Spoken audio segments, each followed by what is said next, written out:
తిరుమల తిరుపతి దేవస్థానం కుర్మావతారం.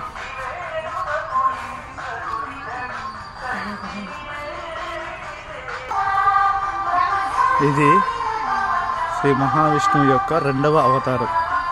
దేవతలు రాక్షసులు అమృతం కొరకై మధుర పర్వతాన్ని కవ్వంగా వాసుకొని త్రాడుగా చేసుకొని పాల సముద్రాన్ని మదించగా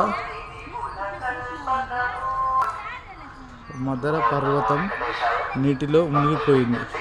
శ్రీ మహావిష్ణువు కుర్మా రూపం ధరించి ఆ మధుర పర్వతాన్ని తన వీపుపై పెట్టుకొని క్షీరసముద్రం మదనానికి సహాయపడినవాడు.